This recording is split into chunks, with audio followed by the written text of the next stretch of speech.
On Wednesday morning, things were looking good for the Northern Maine Ice Busters. They had 3 days to drill more than 3,000 holes to make a 56-acre ice disc ready for Saturday. So we got a lot done. The trencher worked good, so we had cut a sizable portion.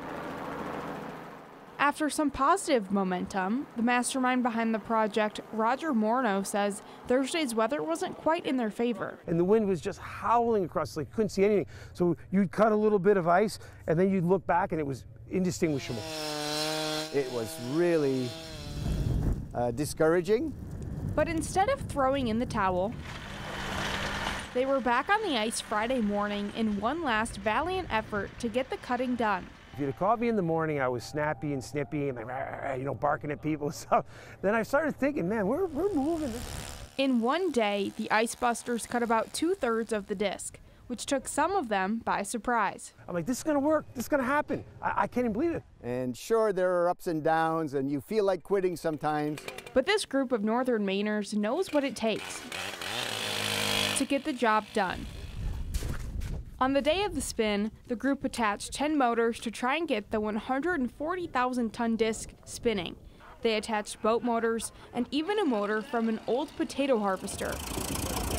Then came another hurdle. When they tried to get the disc moving, the motors were freezing up. They were able to move it a few feet, but that just wasn't enough. The group kept their spirits high, though, and decided to regroup after lunch to try again. Let's get this thing going. We got people to impress here. But before they could impress anyone, their boat motors were freezing up again. So when all else failed, they used their imagination. Anything, we tied that thing up to it. That's what pulled it, that's what got it going right there. That's the fastest we've ever turned a carousel.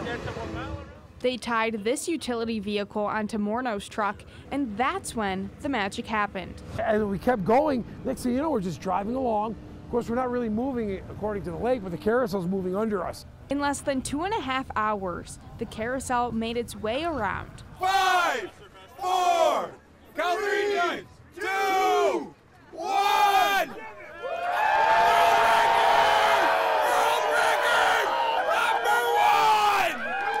It was a day that began with a feeling of defeat, but it ended up cementing itself in the record books. Pierre, get in here. We did it, Pierre. We freaking did it. This is nuts. Just 8 hours ago, I didn't believe we could do it.